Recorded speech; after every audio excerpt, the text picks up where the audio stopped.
Nah, hujah kedua yang mudah lagi menurut Quran itu begini.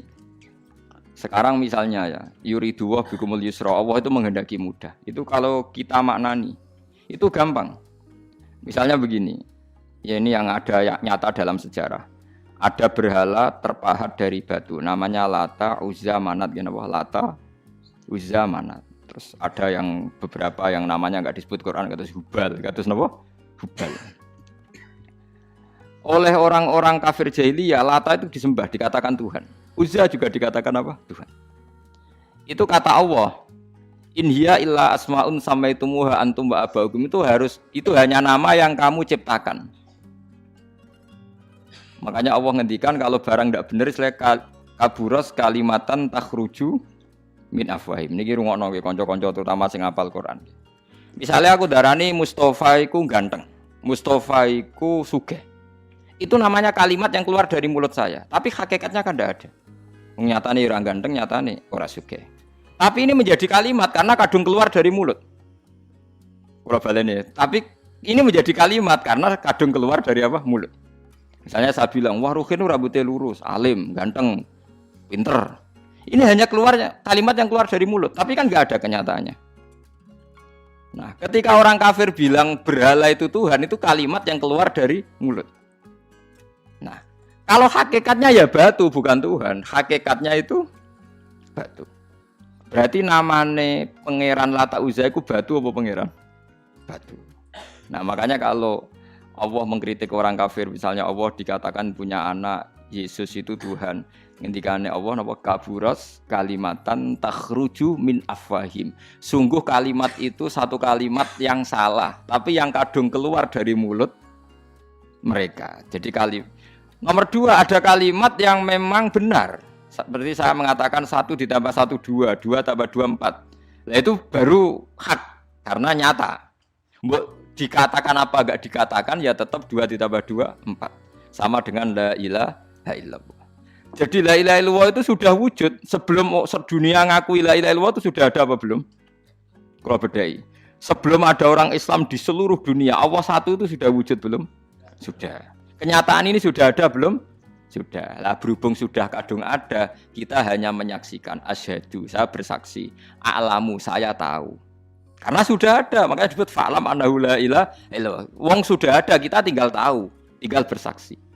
Nah, kalau yang tidak ada itu mbok dikatakan pun tetap tidak ada, itu hanya jadi kalimat yang keluar dari mulut, wong barangnya tidak ada. Itu disebut apa? Kaburas kalimatan takhruju min afwahim. Iyaquluna illa kadziba. Jadi kalimatnya itu ada, tapi fakta yang ditunjuk kalimat itu tidak ada. Paham ya lah. Mulanya ciri utama agama itu kul ja'al haqqu wa zahaqal batil. Barang hak itu pasti ada, yaitu Allah. Barang batil ya pasti tidak ada. Pangeran telu itu tidak ada. Watu jadi pangeran ku ora ono. Santet ngasari dadekno aku mati ku ora ono. Mulane kula nek santet wong ora tau ndonga tolak santet. Wong cara kula santet mboten enten. Nah, percaya jajal kok sing mati ra kowe, paham gitu. Dini gitu. Memang enggak ada. Lho soal misalnya tapi wonten Gus yang mati ana dome ning wetenge ngene. Ya sing ana dom. Iku jenenge ora santet biasa wedok. Lah nek mati kena santet itu biasa kepelitis truk ya mati. Kena virus. Cara kula dipanteni santet itu malah lambat, kadang 3 dina lagi mati. Cas pleng truk. Cas pleng meneh pesawat.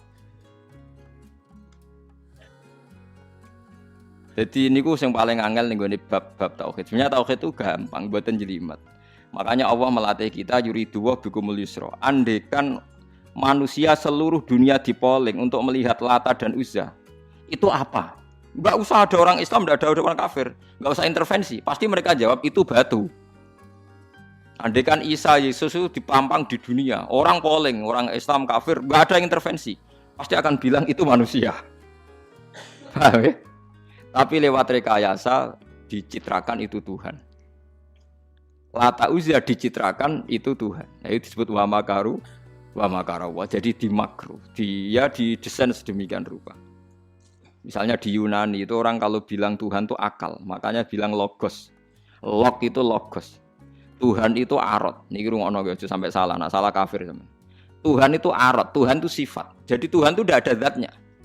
Kemudian logos ini nempel di Yesus, kata orang Kristen. Sehingga logos. Logika akal. Makanya kalau orang filsafat darani Tuhan itu akal 1, akal 2, akal 3, akal. Makanya disebut logi, ideologi, log. Nah, pertanyaannya kemudian saat Allah itu arot, Allah itu log, kemudian belum ada tempatnya, Allah bergentayangan di mana? Sebelum Yesus ada, terus lalu Allah bersemayam di mana? Terus ada orang Majusi bersemayam di api. Nanti yang orang kafir jahiliyah bersemayam di arca-arca itu. Yang orang kuno Majusi di mana, di gunung apa? Mungkin orang Sugian di gunung Kawi macam-macam itu terus. Wah, itu kan terus jadi repot. Repotnya adalah kalau sifat itu harus nempel di dat. Dan datnya mana nggak jelas. Itu satu. Nomor dua, sifat itu sama mausuf itu mesti dulu mausufnya. Nah, makanya kata ahli ilmu kalam, jangan pernah kamu mengatakan Tuhan itu sifat. Kalau Tuhan sifat nanti butuh nempel nopo. Nah. Makanya terus kita diajari walillahil asmaul husna. Allah itu zat. Kemudian pada zat ini ada asmaul husna. Jadi mulai dulu Allah itu al-qayyum, zat yang berdiri sendiri. Nah, ini pentingnya ngaji. Ana wong alim-alim mesti wali. Ana wong alim ra wali, goblok-gobloke wong alim. Mergo seneng dhuwit bareng. Kudune wong alim iku wali. Nah, Imam Syafi'i ketika disebutno wali si A wali si B. Nah aku ra wali ning dunya ora ana wali. Dadi idza lam takunil ulama auliya alillah fama ala wajil ardi min waliyin. Nah, ulama wis gak wali ning dunya wis ora ana napa wali. Karena hanya ulama yang bisa menjelaskan kenapa harus ada tauhid. Nah, ulama ngerti logikanya. Fa'lam annahu la ilaha illallah. Kamu tahu. Bisa diketahui itu karena barangnya sudah hak, sudah wujud. Kalau barangnya belum wujud kan tidak bisa diketahui. Misalnya begini. Berhala Lata Uzza itu yang bisa diketahui satu, bahwa itu batu. Karena batu itu wujud. Ya, batunya itu wujud. Tapi sifat ketuhanannya Lata Uzza tidak wujud. Makanya nggak bisa diketahui. Wong nggak wujud. Agar barang ra wujud kan nggak bisa nopo diketahui. Yang bisa diketahui hanya barang wujud. Makanya fa'lam annahu la ilaha illallah. Harus tahu. Tapi andai kan kita tidak tahu pun ya tetap Tuhannya Allah. Tahu atau tidak tahu. Nah, ini di sini Quran sering bilang kul aminu bihi aula tu'minu. Cek kowe iman cek ora iman ini enggak ada pengaruhnya bagi wujudnya Allah ning zaman azab. Di kula baleni malih itu memang. Jadi dulu itu orang-orang terjebak ketika Tuhan yang Yunani dianggap logos, log.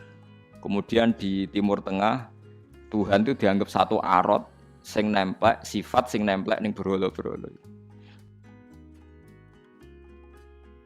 Nggo ning gone daerah Majusi ning wasani sing nemplek ning napa geni macam-macam. Mon niku walhasil akhirnya semuanya itu kalah dengan tauhid sing digawa Kanjeng Nabi Muhammad sallallahu alaihi wasallam. Bahkan sekarang yang Nasrani pun itu tidak pede dengan teori trinitasnya. Orang kan sekarang tahu semua kan perdebatannya Ahmad Didat sama Stanley Fischer itu macam-macam. Itu kan sampai ada seorang mahasiswi dari Swiss ketika yakin sifat Tuhan yang dijelaskan Ahmad Didat bilang, sepertinya Tuhan Anda lebih menarik. Karena dibilang Tuhan Islam itu tidak punya anak, tidak diperanakkan, tidak ada padanannya. Kalau Tuhan Anda ini padanannya banyak gini-gini terus. Itu ada orang tertarik. Sepertinya Tuhan Anda lebih menarik. Karena sifatnya lebih apa? Ya lebih menarik. Terus tadi maknanya walat itu kalau menurut ilmu kalam itu dua. Walat itu anak fisik, anak gen. Atau walat maknanya tawalud, konsekuensi dari satu hal. Tapi tidak karena diciptakan. Itu tadi misalnya HP dan pulpen ini benturan itu menimbulkan suara. Suara ini diciptakan HP apa suara itu tidak ada yang menciptakan? Yuna ilmu kalam dibagas. Nah kamu bilang diciptakan HP, HP-nya sendiri tidak merasa menciptakan. Batu sama batu benturan terus ada suara. Kamu bilang diciptakan siapa? Diciptakan batu. Batunya takoi, kamu yang menciptakan suara itu. Enggak, saya tidak punya akal kok.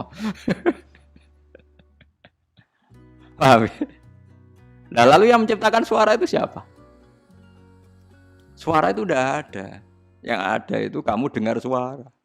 Suara kupingem darani ngono iku suara. Tapi nak cara akal darani sing ngono apa ya watu. Watune apa benturan. Iki cara ilmu kalam. Lah suarane piye krupingku swara. Ya sudah begitu aja dah. Jangan sampai kamu menganggap kejadian alam ini kebetulan. Itu kue yang melukai tauhid. Semua alam raya ini diciptakan secara sengaja dengan irodah oleh Allah Subhanahu wa taala. Jadi lam yatawallat min wujudihi syai'un. Jangan sampai kamu berkeyakinan setelah Allah wujud otomatis makhluknya wujud. Berarti wujudnya makhluk tanpa kehendak Allah. Itu keliru. Itu ya termasuk tawalud. Kalau kamu meyakini begitu berarti terjadi keyakinan apa?